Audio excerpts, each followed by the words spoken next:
Okay, so good afternoon, everybody, and thank you very much for attending the second in our Spring Social Housing webinar series. And the webinar that we have for you today is Health and Safety Duties for the Housing Sector. So I'm joined today by my colleagues Clare Bone and Ramsey Hall. Clare and Ramsey are part of our specialist health and safety team, which is ranked band 1 by legal directories and recognised as market leaders. Clare is a solicitor advocate and she's a criminal solicitor advocate, and she specialises in the defence of health and safety prosecutions for over 20 years. She's recognised as an expert in this specialist area with Band 1 rankings and Hall of Fame status by Chambers and Legal 500. She's regularly instructed in the immediate aftermath of an incident, and she provides advice throughout the HSE investigation, representing clients in criminal proceedings or fatal accident inquiries that may follow. Clare's acted for housing sector clients throughout her career in terms of HSE prosecutions and in providing compliance advice. Ramsey has over 10 years experiencing representing clients in relation to health and safety incidents. He has significant experience of supporting clients through HSE investigations following serious incidents. He regularly appears in court representing organisations and senior individuals facing prosecution and other enforcement action. Within the housing sector, Ramsey has experience of advising organisations on regulatory responsibilities and how RSLs should respond to a health and safety incident. So Clare, Ramsey, over to you. Thank you, Fiona, and thank you everybody for attending today's webinar. So, health and safety duties for the housing sector, what are we going to cover? We've got 45 minutes to cover quite a bit, but I do hope that we will have time at the end for questions. What we're looking to cover is key health and safety obligations for the sector, the powers of the regulators where an incident happens. So we're talking in this case primarily about the Health and Safety Executive, but also the Scottish Housing Regulator. We'll also look at the enforcement action that those bodies can take, as well as looking at organisational and individual liability, which is really a growing area of concern. And we'll finish up by looking at some practical compliance steps that an organisation can take to better manage their health and safety risks and minimise the chance of a health and safety incident arising in the first place. To bring it all to life, we're going to do this through the lens of an exciting hypothetical scenario. This is all based on fiction, although it does draw on some elements that Ramsey and I have encountered over the years in dealing with clients. I have arranged for the scenario to be sent out to everybody in advance, but if you've not had a chance to look at it in advance, we will just go through the scenario just now to set the scene. So we have Brodie's Housing Association, BHA, which is a Scottish RSL with a stock of several thousand properties across Scotland. Those properties range from rented accommodation to void properties, empty properties. They have a compliance officer, Jane Smith. She has been telling the BHA Board of Directors for several months now that the carbon monoxide detectors in their property stock are due for review.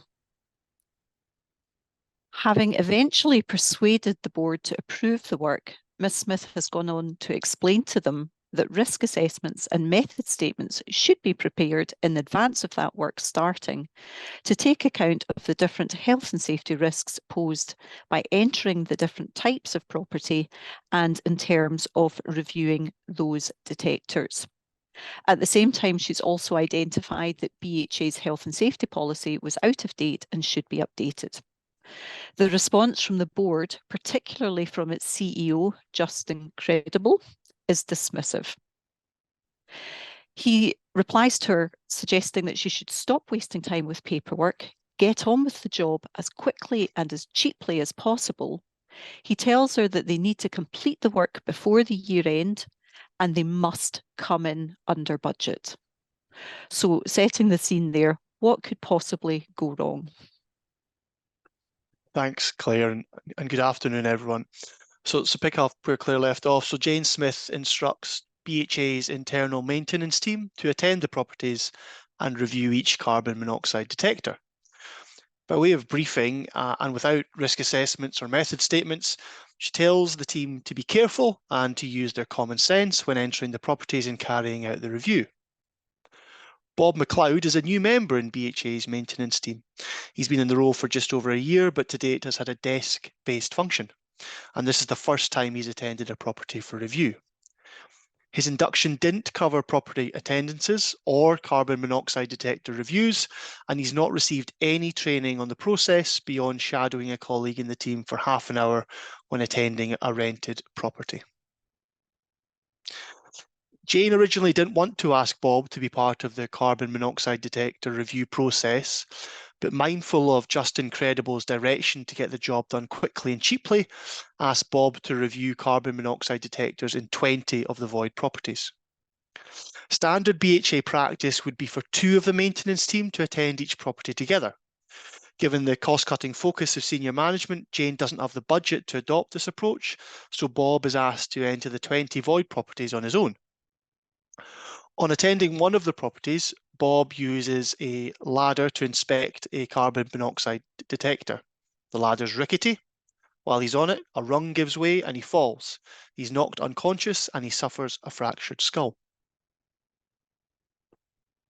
So not an attractive situation for BHA to find itself in at all. And if we could just move on quickly to the next slide, please. The first question that we want to ask today is, what are the key health and safety obligations relevant to this scenario? And the primary legislation in this area that many of you will be familiar with is the Health and Safety at Work Act of 1974. And the 1974 Act imposes legal organisations on both organisations and individuals. If we take the two in turn, for organisations like BHA, the primary obligations are those contained in sections 2 and 3. Section 2 imposes a duty to ensure, so far as is reasonably practicable, the health, safety and welfare at work of all employees. Section 3 imposes a similar duty in relation to non-employees. Now, that duty isn't absolute and it turns on what's reasonably practicable. That's a question to be determined depending on the facts. But what we are seeing is a clear pattern, like that the authorities like the HSE and the Crown expect suitable risk assessments, a safe system of work and effective supervision of that work. Individual liability under the 1974 Act manifests in 2 ways. First, Section 7 imposes a duty on employees while at work to take reasonable care for the health and safety of themselves and others who might be affected by their work. And you might have in mind Jane Smith's conduct when considering the application of Section 7. That's a point we'll revisit later in this webinar. Second, Section 37 of the 1974 Act provides that senior managers of an organisation can be liable whether an organisation commits a breach and that breach has been committed with the consent, connivance, or is attributable to the neglect on the part of that senior manager. When we think about senior managers, we mean the likes of directors, managers, company secretaries, and other senior officers. And just to touch briefly on the constituent parts of the test, consent implies an awareness of a breach situation and an agreement to that situation. Connivance is a step beyond consent, and it refers to a willingness to allow something to happen, or in fact to be secretly involved in that something, which is a breach. And neglect is different. Neglect is a failure to take proper care. And that might include, for instance, a manager failing to implement adequate safety procedures, resulting in an accident. Now, the key point from all of that is that under the 1974 Act, both organisations and individuals can be the subject of investigation and enforcement action in relation to the same set of circumstances. And we are seeing a pattern from the HSE and the Crown, which is that they focus on individual breaches as well as breaches by organisations. In addition to the 1974 Act, there are various regulations creating standalone duties, and I'll give a couple of examples. The first one being the Management of Health and Safety at Work Regulations of 1999, which create a duty on employees to have suitable and sufficient risk assessments. And you'll remember that in our hypothetical scenario, Justin Credible declined Jane Smith's plea for a risk assessment. In addition, the Provision and Use of Work Equipment Regulations 1998, which are commonly known as PURE, impose duties on individuals and organisations who own, operate or have control over work equipment. Pure requires that the equipment provided is suitable for the intended use, maintained in a safe condition, and used only by people who have received adequate information, instruction, and training. And just on that point, you might think of Bob McLeod, who without training was sent up a rickety ladder by his employer. Coming to an end to this section, for me, breaching the obligations in either the 1974 Act or the associated regulations is a criminal offence. And having said that, I'm going to pass on the baton to Clare. And Clare, I suppose, knowing that this is a serious situation with potential legal consequences, what do you think are the first steps that BHA should be taking? Thanks, Ramsey. Well, there's a number of steps that have to be taken to keep the organisation in check with its statutory obligations. First of all, though, we would be suggesting that BHA must engage legal support. Now, that can be internal legal advice or from external legal advisors. The reason being that for every other step that we recommend BHA should be taking in this example, it will need some form of legal input in order to best protect BHA, its directors, and its individual employees, given the stakes are high, bearing in mind what Ramsey has set out in terms of the health and safety obligations placed upon each and every one of them. We would also recommend that insurers are contacted immediately as well. In this case, obviously, it would be employment liability insurers to ensure that they're on notice of this incident, and it means then that they can do what they need to do, and there's no suggestion that BHA has prejudiced their position by not telling them immediately about this incident. Next steps would be to report the matter under the RIDDER regime. Now, I'm sure most people on this webinar will be familiar with that, but for those who aren't, that is a requirement under the Reporting of Injuries, Diseases and Dangerous Occurrences Regulations 2013 to report certain work-related events. Some are mandatory. If there has been a death at work, that must be reported, but so too are some non-fatal injuries to workers, and that is listed within Regulation 4 of the regulations. Now, in this particular scenario, poor Bob McLeod, he has suffered a loss of consciousness due to a head injury, and he has a fractured skull. Both of those elements would require reporting under the RIDDER regime. A report must go in as soon as reasonably practicable, but certainly within 10 days of the accident happening. Failure to do that is tantamount to an offence under the regulations. Now, in a situation like this, given the injuries that Bob has sustained, an ambulance would be called, so the police would be called, so this would be a blue light response. The police would automatically contact HSE because it's a work-related incident. So you may well think, well, if the HSE are there, why do we need to go through the RIDDER report?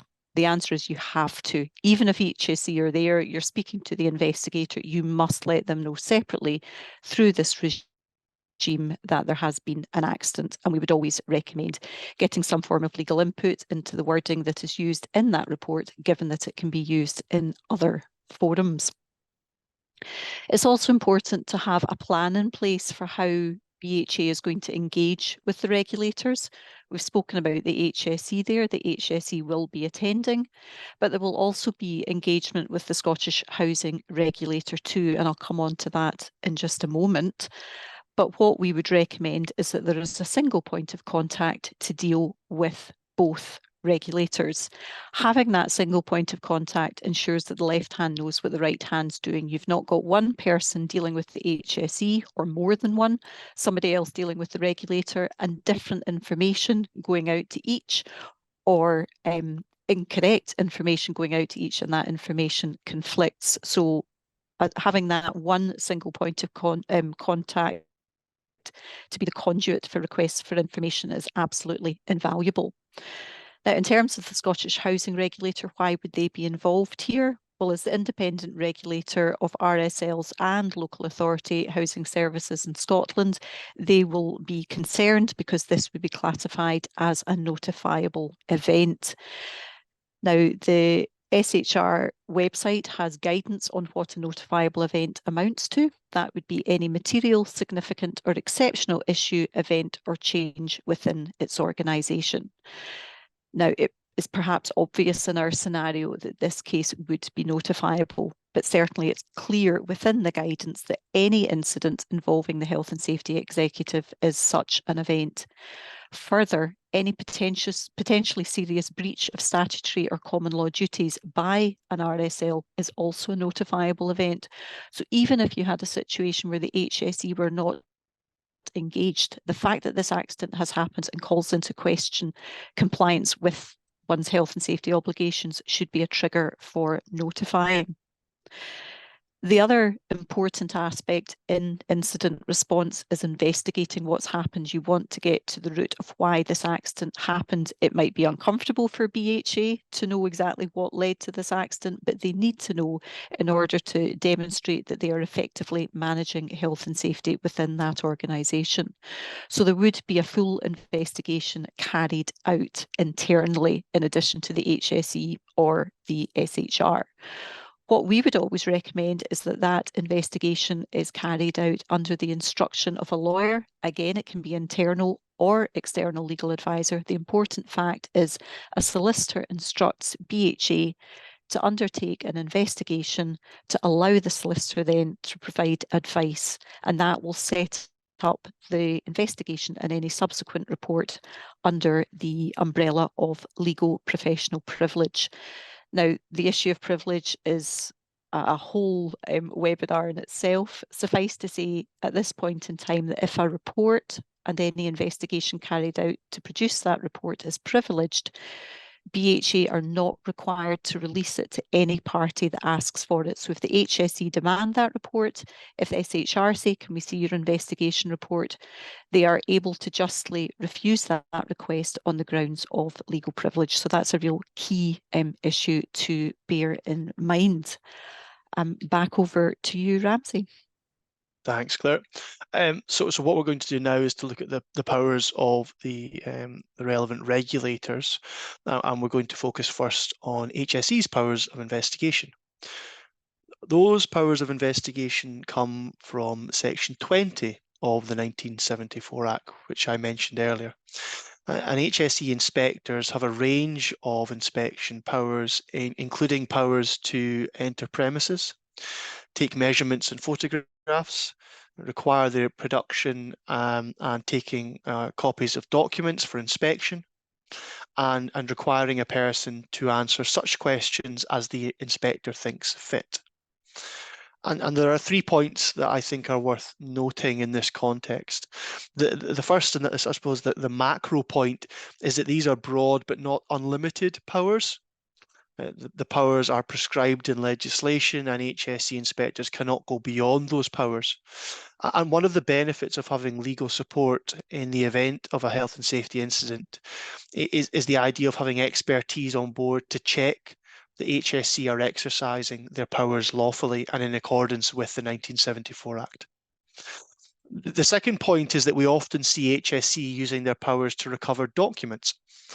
And if a document such as a policy, a risk assessment, or a method statement doesn't exist in writing, HSE's position is often that there's insufficient records to demonstrate compliance. And in that way, it's very important in our experience to ensure that there's a clear audit trail of records. Third, a key point is HSE's powers under Section 20 to compel a person to answer questions. Now, this is often called a Section 20 interview. In a Section 20 interview, a legal representative can be present, and anything that's said by the individual being interviewed cannot be used as evidence against that person.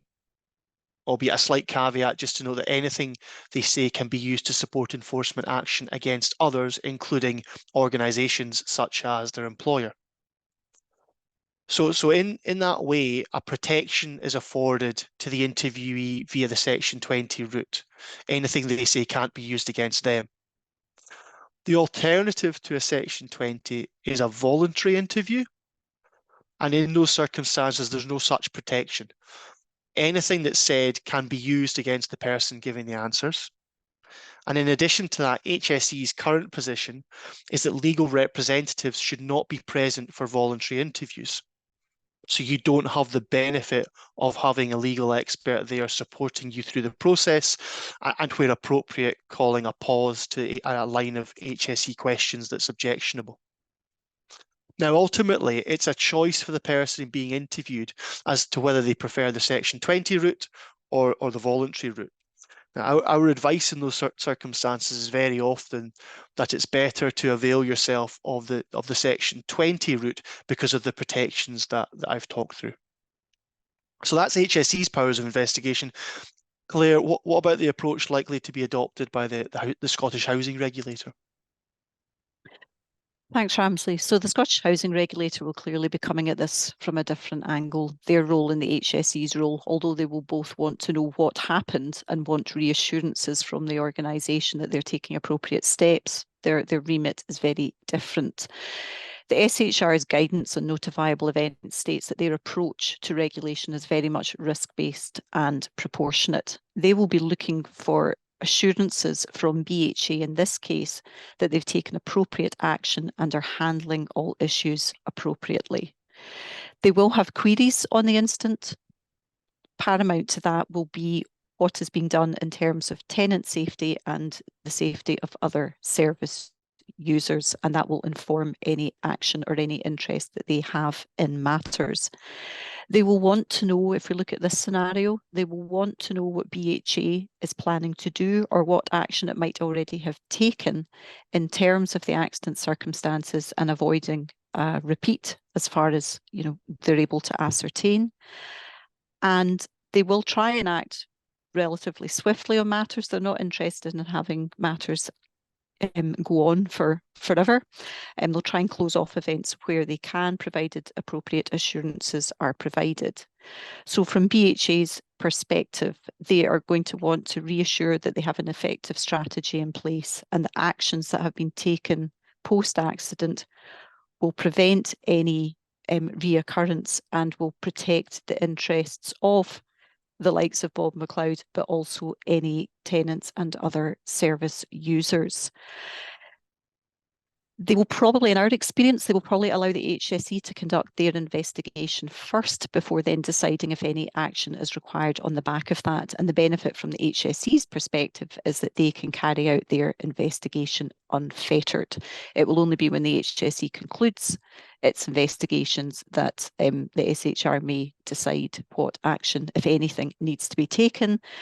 And again, in our experience, they don't normally use their intervention powers readily, or certainly as readily as the HSE might use their enforcement powers.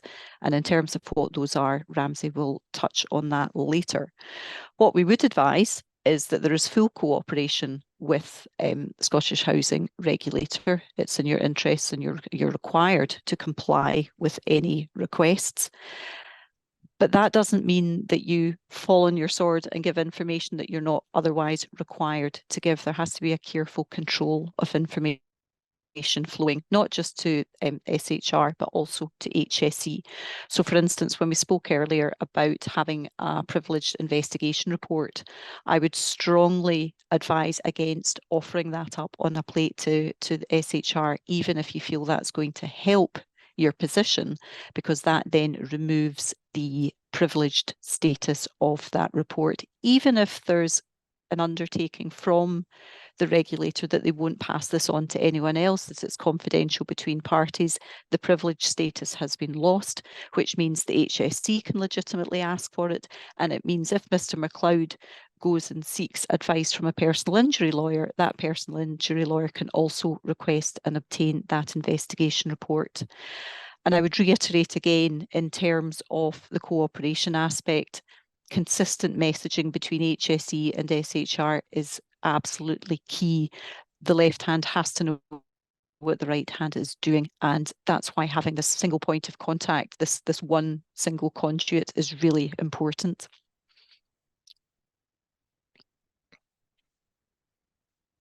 So in this next part of the session, what we're going to do is we're going to look at what can happen to individuals and organisations following a health and safety incident like the one that BHA has experienced.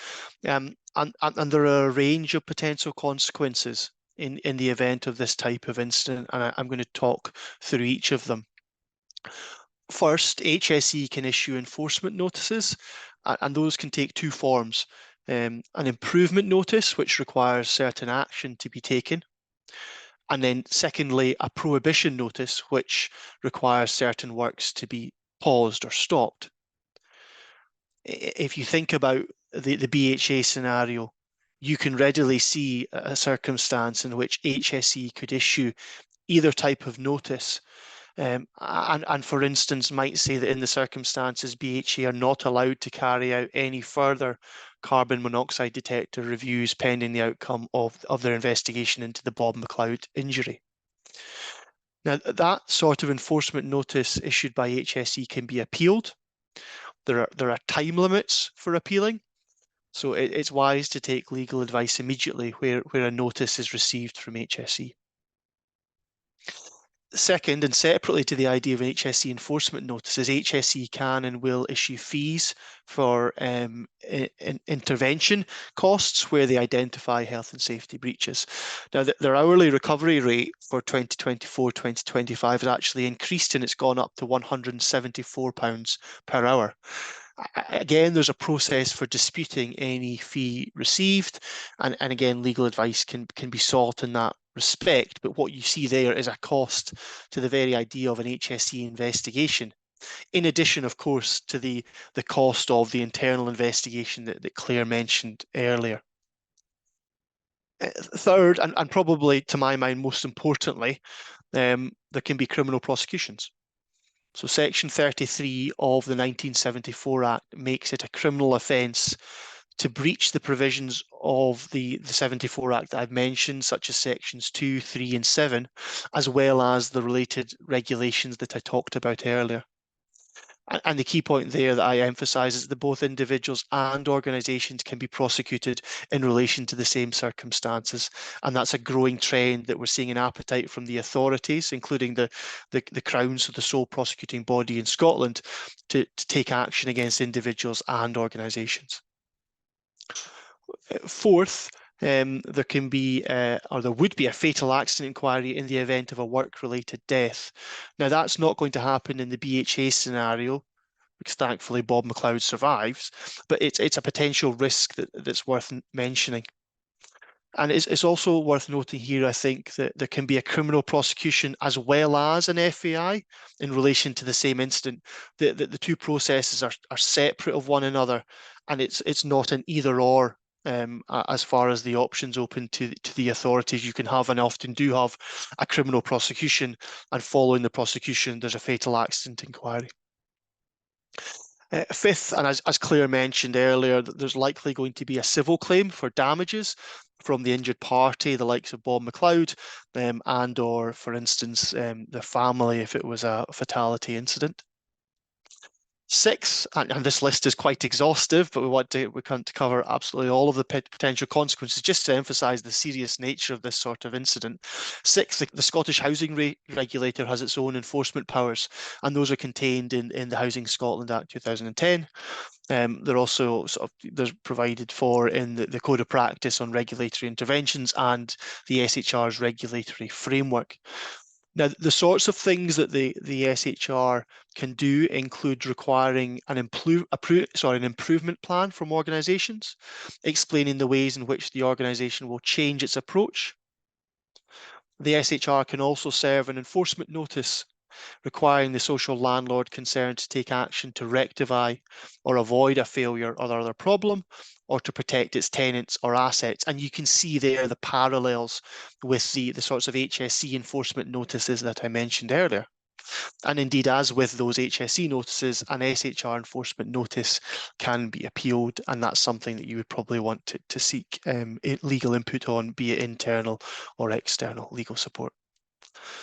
Now, beyond that sort of myriad of potential consequences, we can also expect media interest in relation to an incident, and that's particularly the case in the event of a criminal prosecution, as well as or instead of a fatal accident inquiry.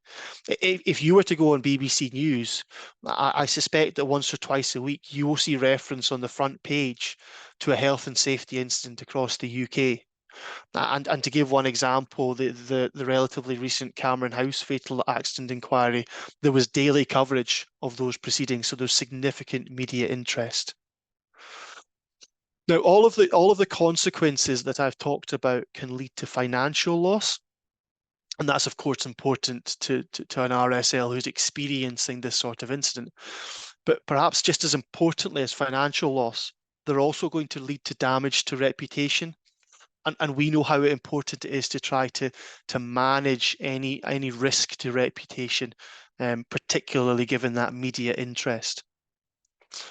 So having delivered all of those terribly negative messages, Clare's going to take it one step further.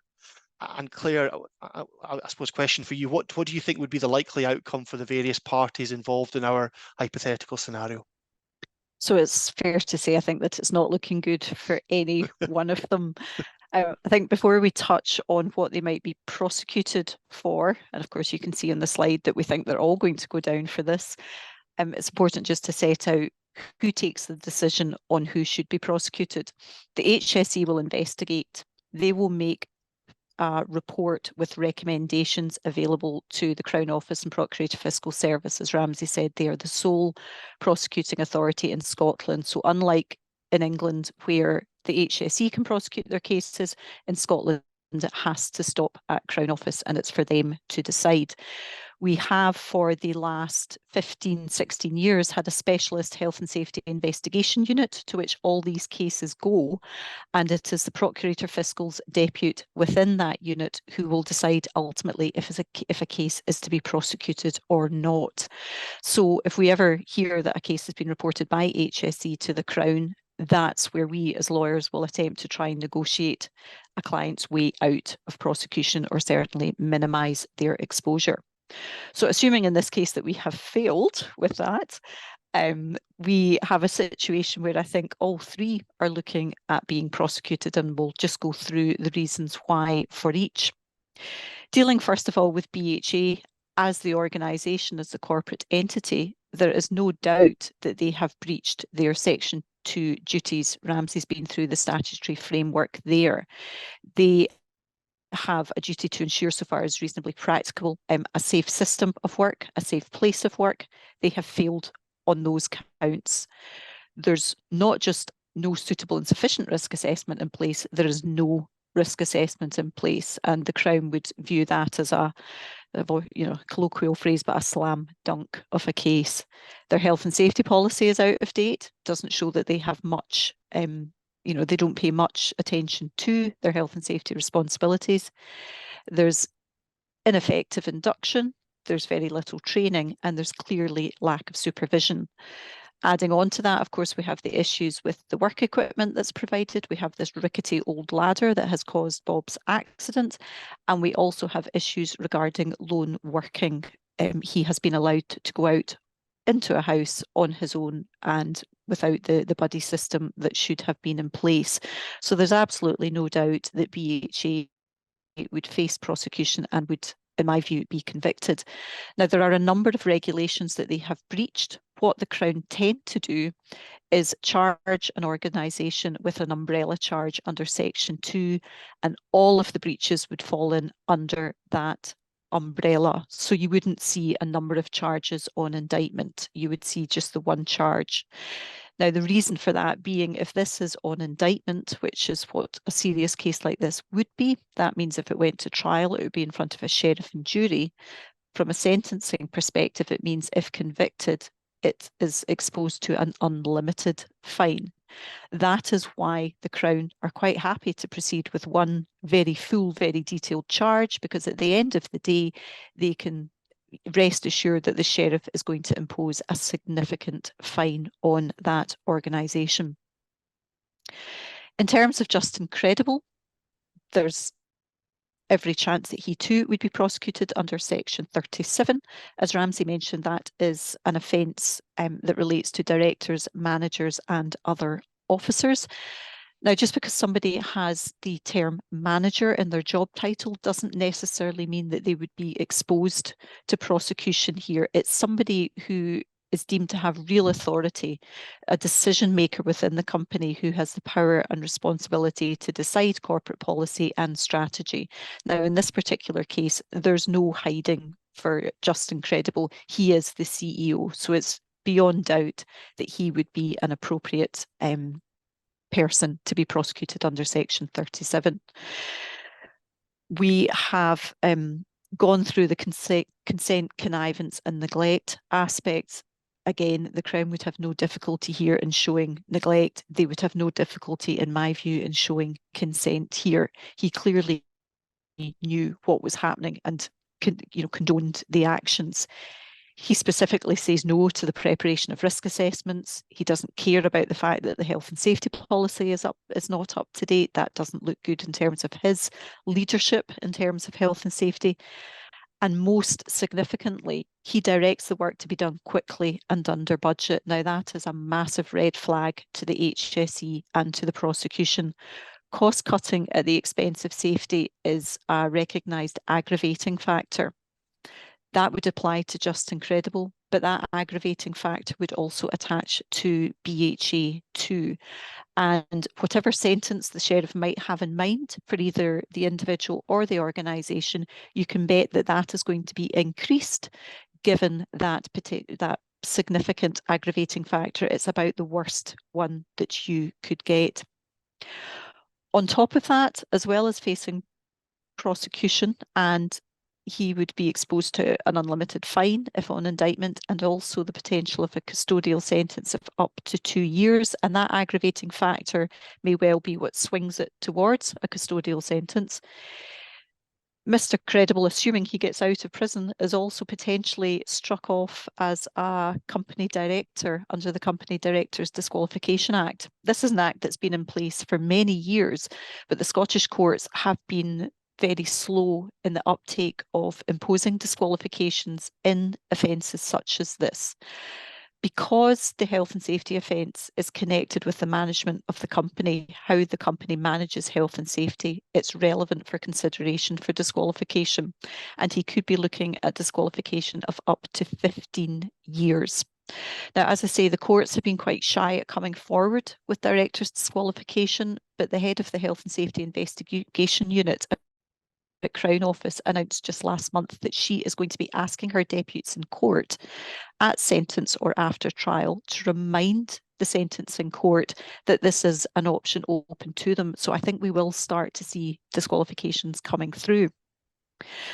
And finally, we have poor Jane Smith, or is she that poor? She's the compliance officer. She was aware that there were no suitable and sufficient risk assessments in place, but she still carries on. She was aware Bob wasn't trained, but she still instructs him to go out and carry out the review of these properties. There's next to no briefing.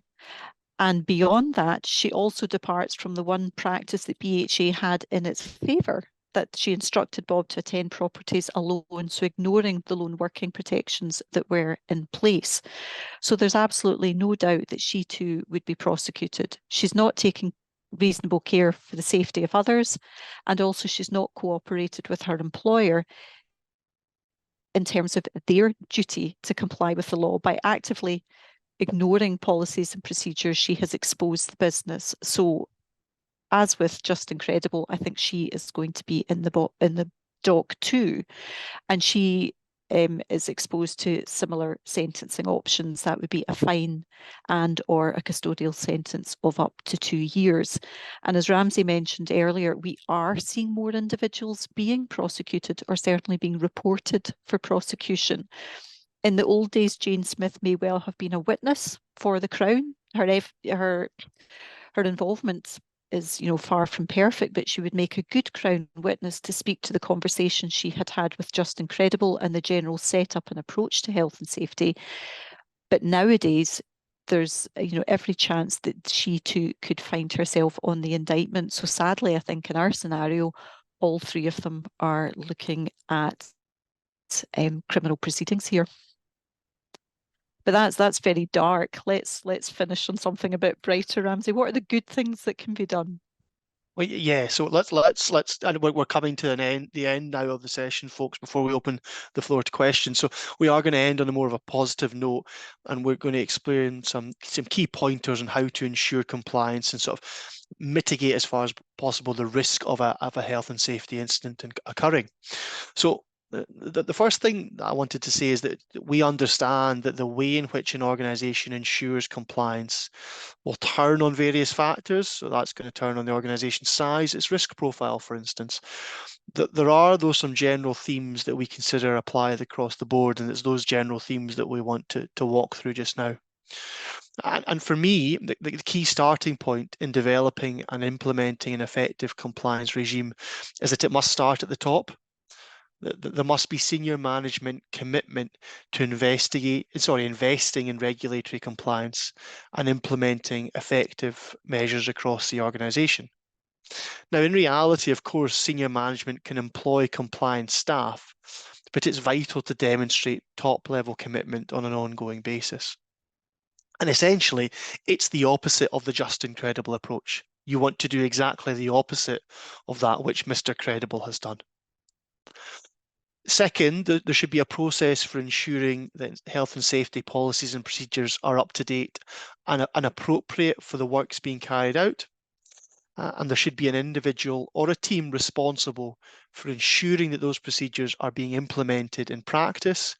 And one of the ways that we see organisations doing that is for a health and safety compliance team to be carrying out regular audits and preparing audit reports on compliance. Third, and this is very important, risk assessments have to be suitable and sufficient, and I explained earlier the statutory footing behind that requirement. And we see this regularly as a breach identified by HSE, either not risk assessing at all, as happened in the BHA scenario, or carrying out a risk assessment in an insufficient way. And the point there is that one size doesn't fit all. You can't just have a risk assessment template and apply it to all works. The written risk assessment has to be tailored to the nature of the work to be carried out. It has to identify specific risks in relation to that work and also identify mitigation actions that will be taken to manage those risks. And I suppose just on that risk assessment point or any other compliance steps, Claire, do you have any other top tips for the audience? Yes, certainly in terms of risk assessments, let's remember that these aren't once produced, never to be looked at again type documents. They're very much dynamic. They are very much living documents. Having a risk assessment on file is one thing, but reviewing it regularly is really important. Risks change. Situations change, legislation changes. So it's important to be nimble and definitely have a period of review at least annually. And if nothing has changed, nothing has changed, but at least you can document that that has been reviewed. That's good compliance practice. Also, when you're considering taking on new starts, any induction and training processes have to cover health and safety. It's all very well telling somebody how to do the job, but one needs to demonstrate that they do it safely. And of course, reference to risk assessments and policies and procedures would all come in there. Given what I mentioned about risk assessments needing updated, method statements needing reviewed, always make sure that you don't forget your existing staff too. It's all very well training the new people coming through, but make sure that existing staff have refresher training or have toolbox talks where there's any slight change in policy or procedure. And it's really important, in my view, that any instructions that are provided are clear. There's no point having a work procedure that's lengthy, convoluted, and just turns the reader away. It should be clear and concise so somebody knows how they are to do their job safely. And also, I would repeat again and again and again, always have any instructions and the provision of those instructions well documented from an audit purpose. That's incredibly important. You have that paper trail. And also the HSE's view very often is if it's not written down, it didn't happen. Have that information to hand to be able to push back should your policies and procedures ever be brought into question. It's also important, as Ramsey mentioned, in terms of compliance to monitor the effectiveness of compliance measures. Audit and review are a necessary part of the job.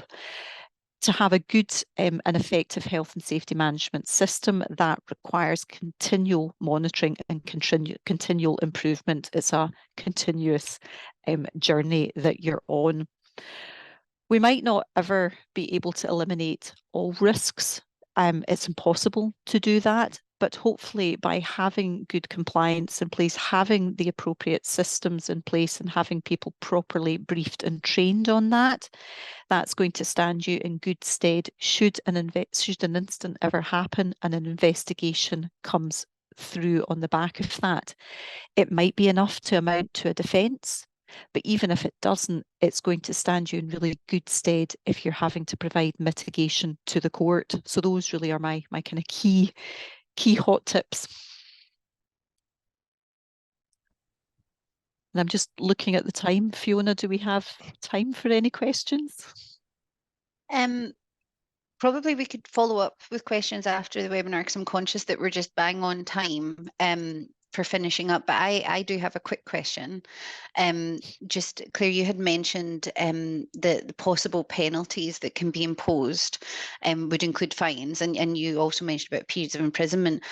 What type of or sort of fines do you think can be imposed on organisations for health and safety breaches? Is there a range in terms of the figure that can be imposed, or is it? I know that there's unlimited for the housing association, but when we're looking at the individuals. So with the individuals, again, it's unlimited, but with both an organisation and an individual, the court will assess the culpability of that organisation or that individual. So how serious is the breach? They'll also look at the level of harm. What was the risk of harm exposed by the conduct? They'll look at applying aggravating and mitigating factors and kind of come up with a kind of ballpark figure. But what's key is that they will look at the financial means of an organisation and an individual. There's no point imposing a 7-figure fine for a small organisation. Likewise, there's no point imposing, a £50,000 fine if you're dealing with the likes of BP or Shell, some massive organisation. The Scottish courts aren't bound by, but they do pay cognizance to the English sentencing guidelines, which provide a framework for fines. That's very formulaic, very tabular. They look at turnover, first of all, look at the level of harm, risk of harm, as I mentioned earlier, and that provides you with a starting point. So that's as good a place as any to look to in the first instance if you're trying to work out where a fine might land in relation to an organisation or an individual.